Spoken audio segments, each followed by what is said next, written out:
Pues bienvenidos a un episodio más de Reinventándonos podcast, un podcast donde invitamos a personas que se están enfrentando un cambio organizacional o bien nos están dando herramientas para reinventarnos hoy para el futuro. El día de hoy nos acompaña Dan Toma, que es co-autor del libro de Corporate Startup, que la verdad que nos ha ayudado muchas horas de reflexión y hemos aprendido un montón del libro y pues bueno, nos va a platicar un poco todo lo que hay detrás, cómo impacta y cómo podemos crear startups dentro de las organizaciones, cómo podemos hacer innovación, cómo podemos unir a la estrategia y demás. Va a estar súper interesante. Entonces, pues, welcome to the show, Dan. Thank you very much for having me on the show. Thank you. We hope that we enjoy this interview. I'm sure, you will listen to this or watch it. You like it a lot. So we start with the checking round, and we say, okay, I don't know what sources of inspiration you look for work or for creation. That you are like designer, you are, I don't know, how do you use, what sources of inspiration you look for? Right. I usually enjoy talking with people, and the more diverse the background of that particular individual that I have in front of me, the better, because it allows me to either connect the dots or learn things from a different perspective. But I think that most of the seeds of new ideas are planted through conversations with people, I would say. There is obviously like research, right? You read a book, you go and attend a conference, all of that stuff. You get input, but I would say the primary source for me, at least, is as I said, conversations with people. I really enjoy spending time and getting to know what people are working on, getting to know the people, getting to know how they do stuff, even if we share the same background. How do they actually do it in their geography, right? I mean, you're talking from across the sea from me, right? How do you do things over there? How are they different here? And just learn stuff and, see how people adapt some concepts to make it fit or contextualize them to their particular reality. Nice. Yeah, I really do love conversations after I think all this pandemic opened the possibilities to connect with people around the world, such like you. And that helps a lot because when you talk with somebody, it's like, yeah, you can talk like technical stuff, but also you share the experience, you share all the emotions, and you suddenly start like having the empathy and trying to understand all the work that had that person view and pass. So that's a lot of thing, conversation, and probably for me that also exercise a little bit, and a glass of wine is always helps too. Exactly. Well, when I met you for the first time, because I read the Corporate Startup, and it's a great book. I deeply recommend it. And well, I don't know how is all this book started. How do you mix all? Because it's a really systemic way to see the organization, systemic way to see the innovation. How all was I don't know how it was created. I don't know also that in this systemic way of seeing things is the best way to change the organization, or is the only way, in your point of view? Right. I think it all started when, like looking at history now, it all started when I got a job with a large telecommunication company in Europe. I came right from the startup scene into this large organization to learn that their entire way of doing innovation was pretty different, I would say, if not backwards entirely from what we were seeing in the startup world. Specifically, they were starting, let me give you an example, and I'm not going to mention the company because I think actually what I'm about to say is very much company agnostic. So you can just do it in the bank, you can do it in like another place. What we were seeing them do when I got this job, they were essentially like building a case, like a business case for the new idea, a super detailed plan. They would start building and coding and developing and doing all the marketing. And then all of a sudden they would realize, hey, there's absolutely no customer wanting this. And that was in stark contrast to what I was usually doing with the startups I was working with, or my own startups, which was customer first. Let's see if there's a need. Don't spend a lot of money. Figure it out one week from the other. Like, learn as you go and adapt. And then you're going to put together a business plan at one point and a business case, but that's not going to be in the first week. The first week should probably be, and I'm not talking about literally the first week, I'm talking about the, let's say, quote unquote, the, symbolic first week, right?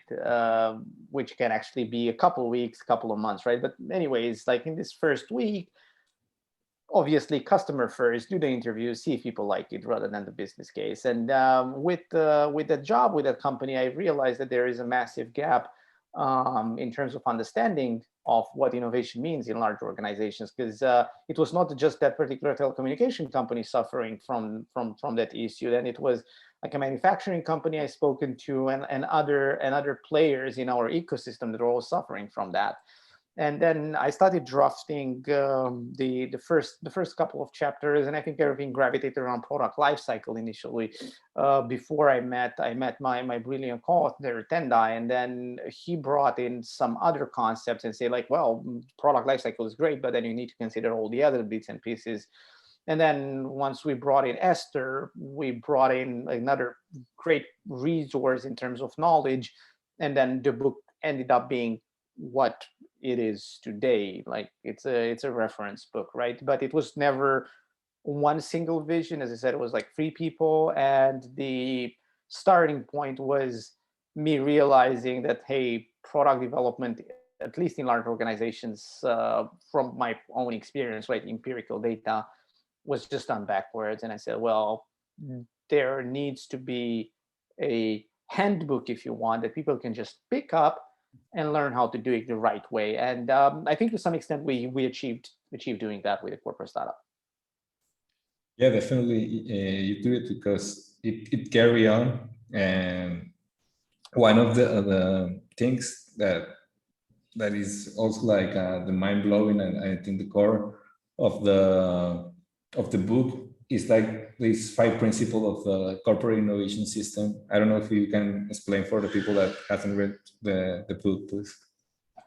Yeah, I think we came a long way after writing the book when it comes to the principles. They still hold, but I think that now we are kind of like thinking of them in a bit more different than we did when we put together the corporate startup. The whole thing behind a corporate startup, I don't know if it can be synthesized to principles, is the idea that you need a system, and no one single thing will get you to succeed. If you have just the product lifecycle, you won't succeed. If you have just a great innovation strategy, you won't succeed. If you are just only good at managing your portfolio, you will not succeed.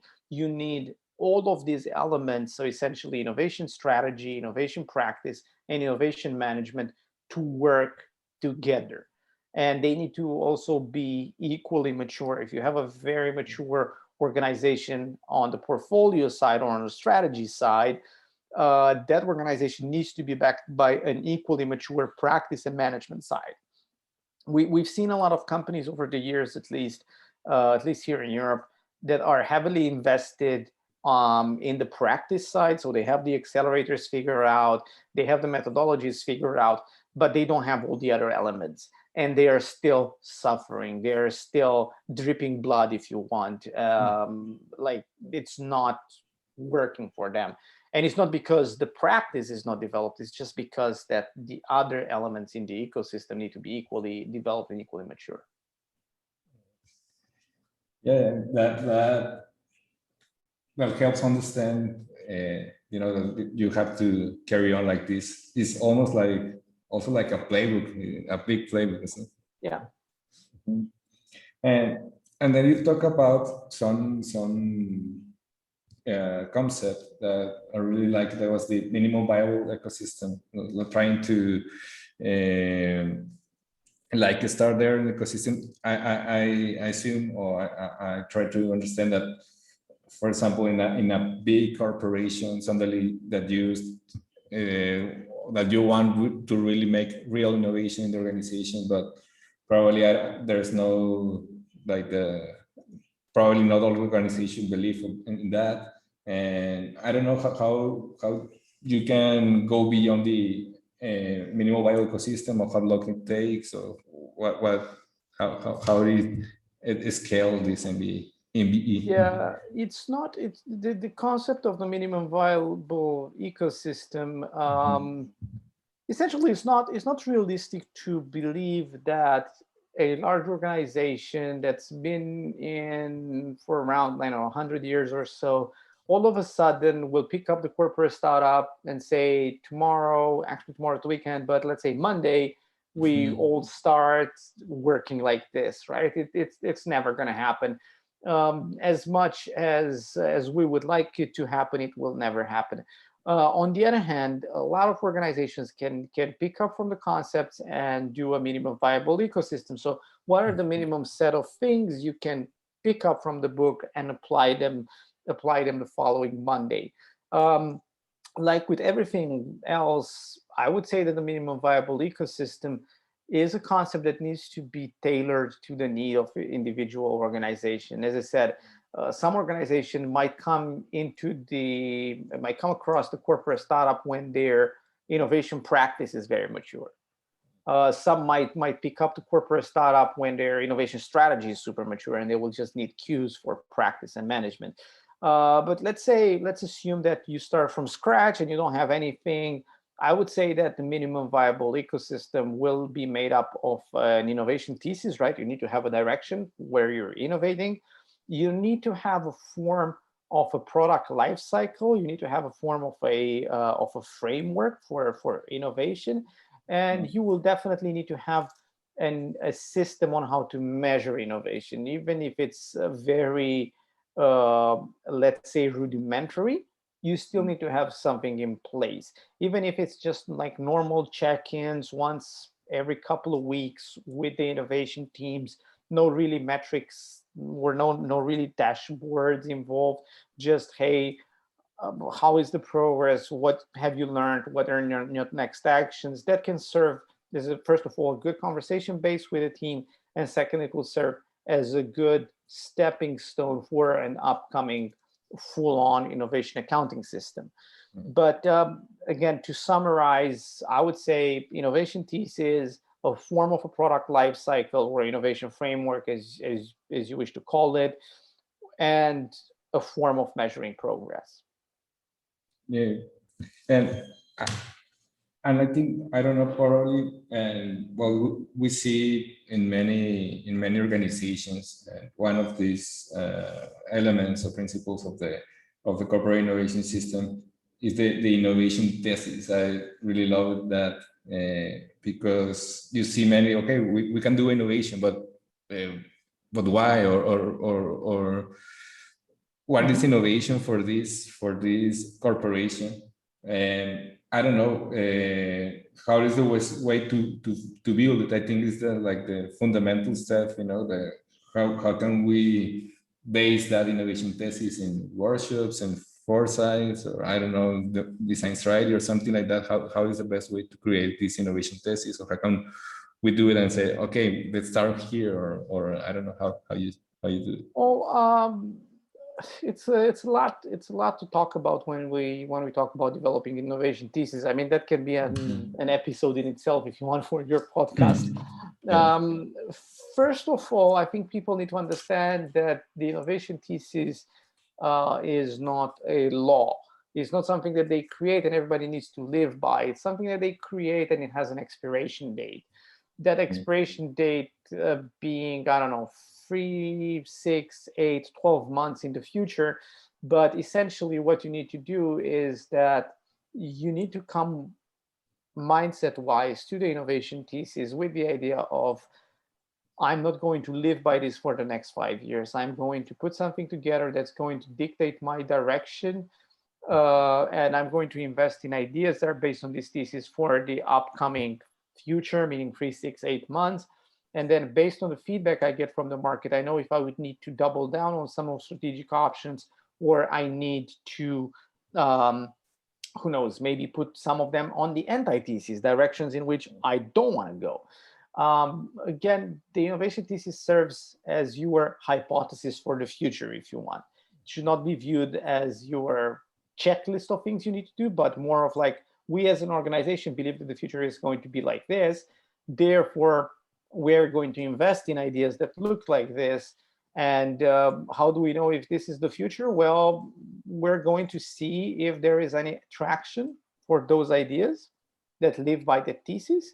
And then we are going to see if we need to double down or what do we need to do following the feedback. In terms of how you put it together, there's many ways of doing it, right? Foresight is an amazing methodology you can use in order to get some input for the thesis.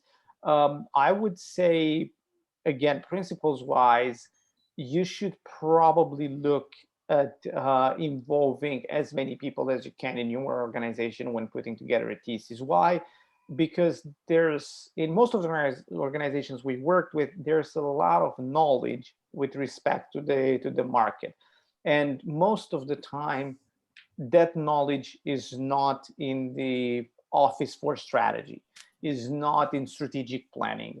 Usually that insight is trapped within customer support, within sales reps, within the people that are in the field dealing with customer complaints, right? If you're a telecommunication company, people that go and fix customers' problems, those people have a lot of insight. So I would say involving a broad spectrum of people when you build that, when you ask for those insights, when you ask for those trends, when you ask for the direction of the market, it's way better than taking all of your executives, locking yourself in a nice lobby or a nice conference room of a great hotel, and then all of a sudden you come up with an amazing strategy. I mean, sure, yeah, it's going to be good, but is it going to be as good as it would be if you would involve other people? Probably not.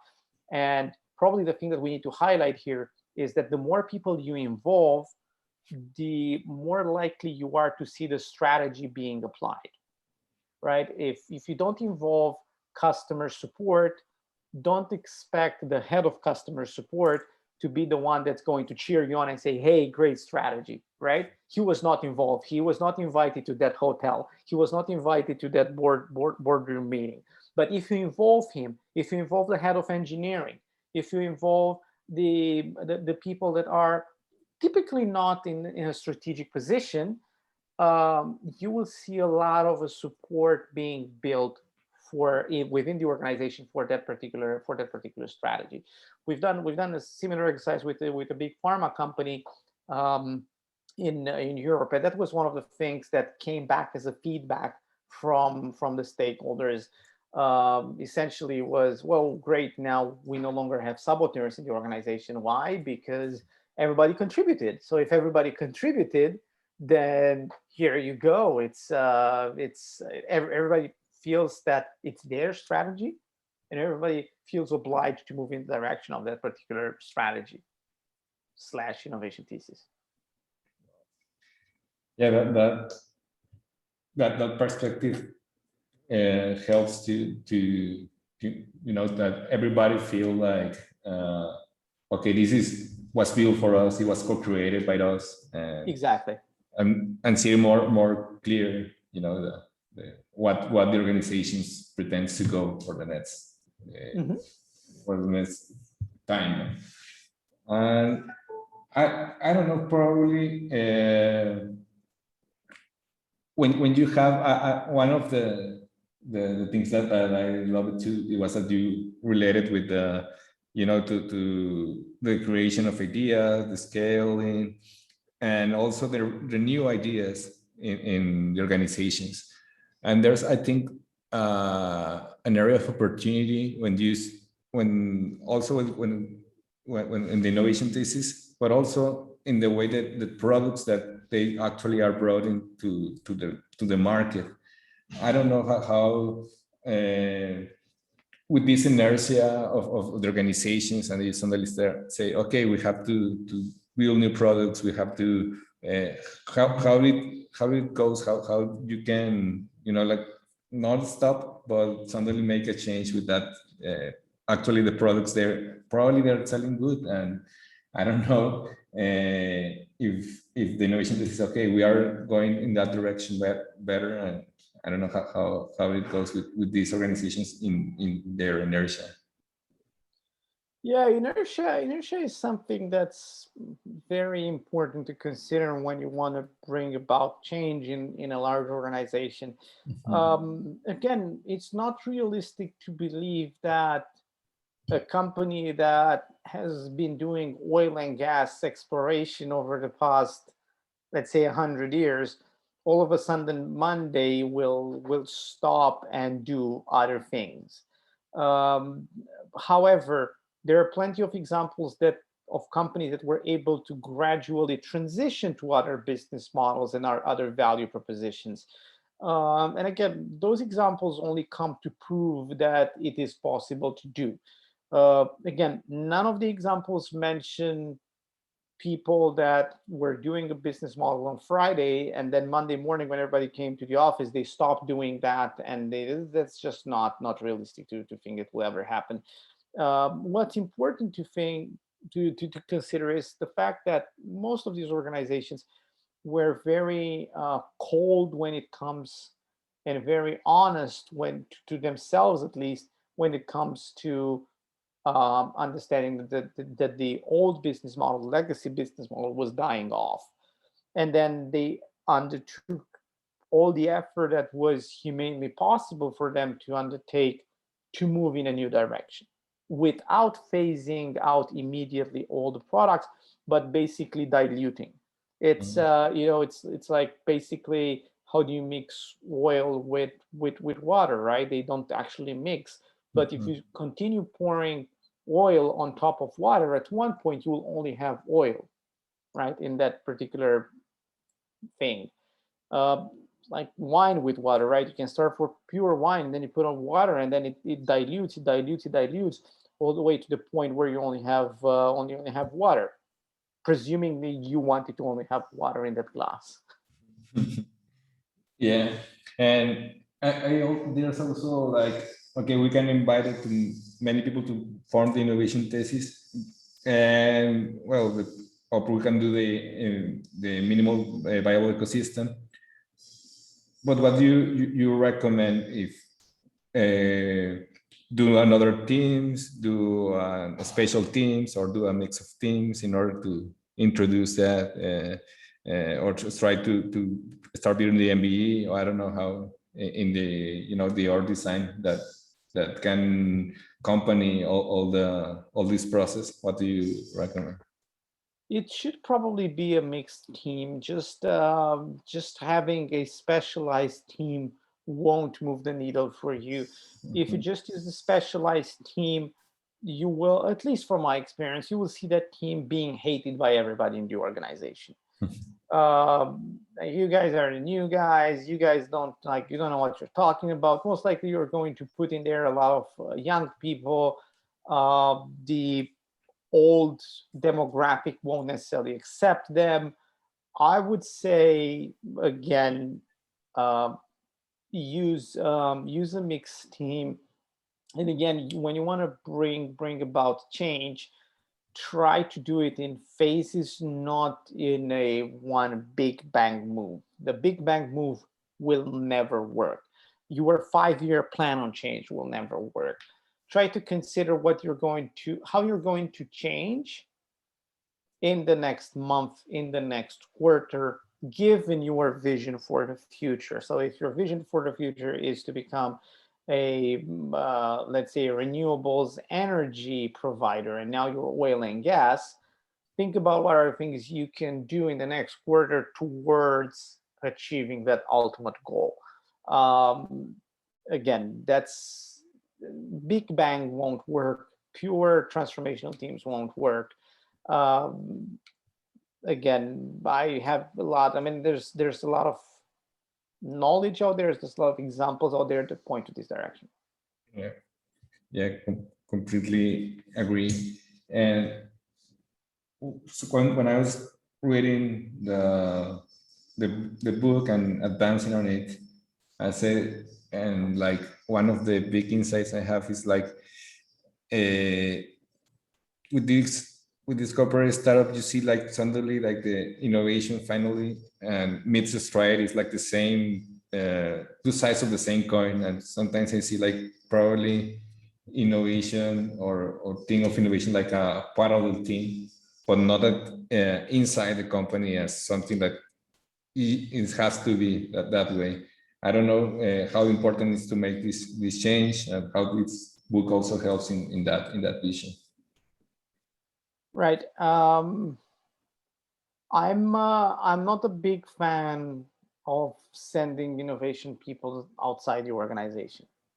I actually despise the idea of an innovation lab, and I've been criticizing the concept of an innovation lab for almost 6-7 years now.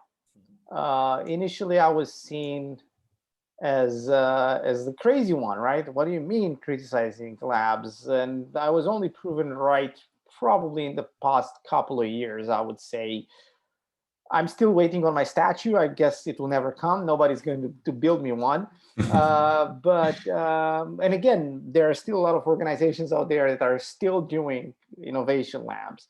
Yeah. I find the idea to be ridiculously stupid. And in my opinion, nowadays, if you would work for a company and say, hey, Dan, we have an innovation lab, come and work with us, I would probably immediately label that organization as not being mature enough.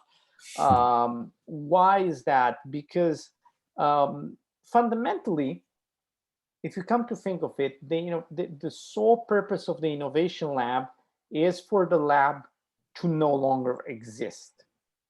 The fundamental principle behind innovation lab is that we no longer need a lab in the future. And I agree with the organizations that are very early on the journey of the innovation transformation and they build a lab. I totally agree with them, and you should go and build a lab. But if you have been having the lab for more than 2 years, you are not a mature organization. Why? Because the lab in itself should serve as the sandbox for a company-wide transformation. It should be the sandbox for a new governance system.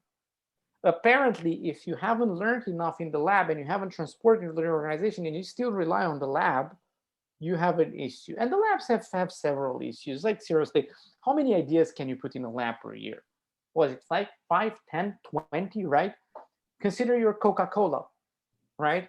How many ideas do you need as Coca-Cola to survive and to improve, right? And a good thing, Coca-Cola actually closed their lab, and I salute them for that, and I salute everybody that closed their labs recently.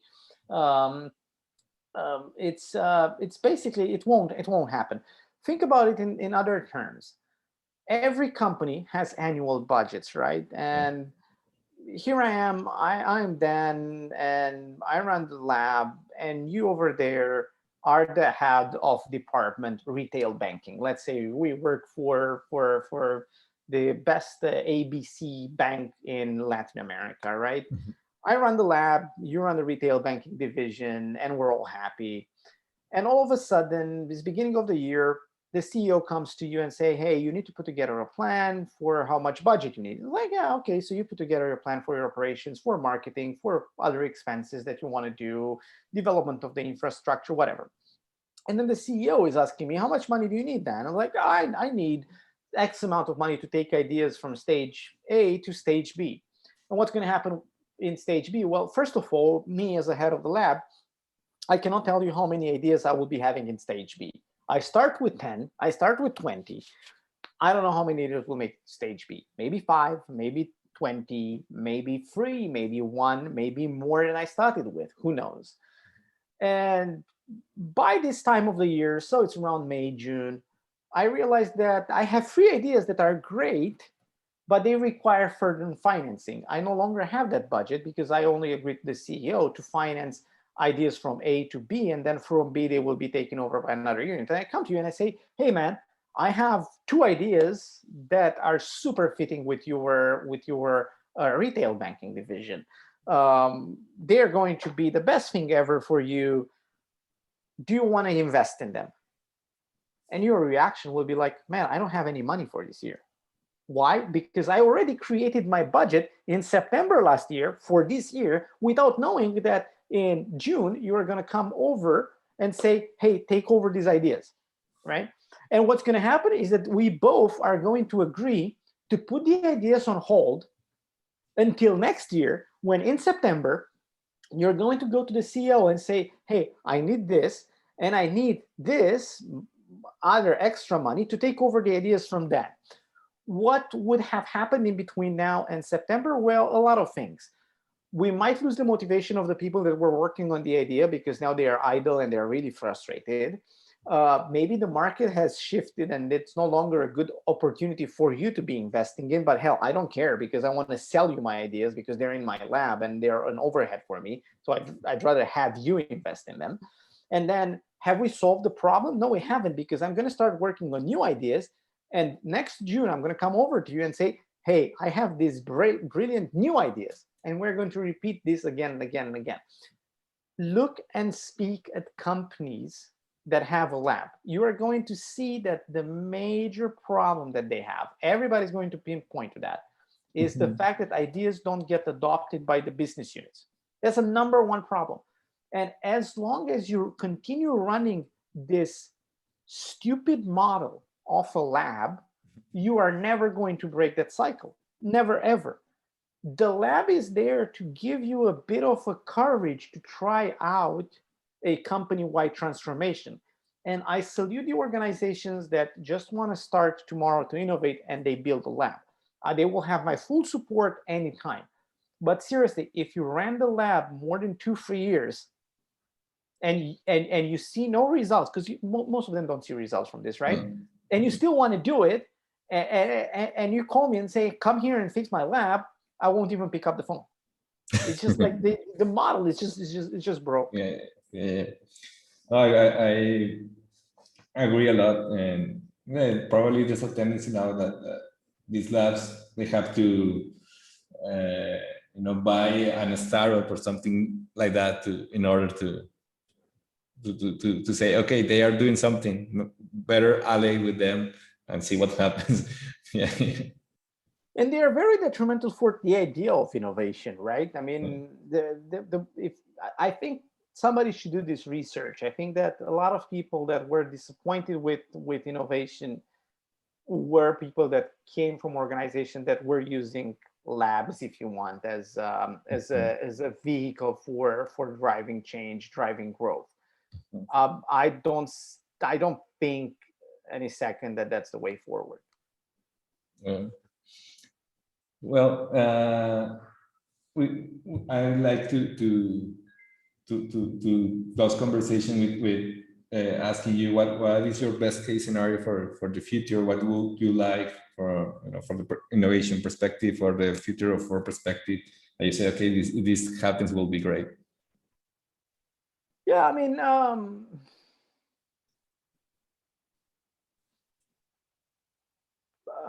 how should I put it? I think the company of the future will probably be a company that has an embedded system for innovation. And I think that a company of the future will be a company that takes the mindset that's very useful in building products and takes that mindset and applies it to strategy. I think a company of the future will start viewing strategy as a series of assumptions to be tested. There aren't that many companies out there doing that. However, I think that's the future. But again, I believe that if we look even further down the line, I think we move in direction of company of companies that resemble more a VC style type of organization rather than the monolithic organizations that we have today. Well, if you can say or announce your next book, so people can also go and buy it or pre-buy it. I don't know if you can talk about a little bit of your next book, please. Yeah, sure. Where, as I said, probably days or weeks away from finishing the second book. It's called Innovation Accounting, and basically, if you read the corporate startup, imagine that chapter on innovation accounting blown to a full book now, where we discuss about everything when it comes to measuring innovation, from actual measuring your internal innovation process and measuring innovation teams, all the way to how do you measure the collaborations you have with startups, how do you measure your culture, how do you measure capability development. We hope that it's going to be the let's say fundamental book for measuring innovation, because again we've spotted a big gap in the knowledge. Like there's a lot of people that are investing in innovation, there's a lot of companies that are embarking on this journey. However, if you look at the vehicles or tools available to measure progress on that, it's very limited. I'm not saying that our concepts are perfect, I'm just saying that our concepts are going to be a big step up for everybody. And again, like with a corporate startup, we encourage people to just pick it up, read it, internalize the knowledge, and then develop your own system. The system that works for your company, the system that works for your cultural context. Use our principles, use our ideas, but then please, by all means, don't be dogmatic and never apply it the way it is just because I wrote it once that it should be like that. Yeah. Well, so thank you so much for the interview. I really enjoyed it. I think that it will resonate with the people, with the audience. And if you haven't read the Corporate Startup, please read it, and then go to the Innovation Accounting book. Sounded this year, probably. Yeah. Thank you very much. So thank you very much. So, Reinventándonos podcast es dirigido por un servidor Luis Salas y producido por Polymath, una red de consultores que acompañamos a las organizaciones en su cambio organizacional y las preparamos para el futuro.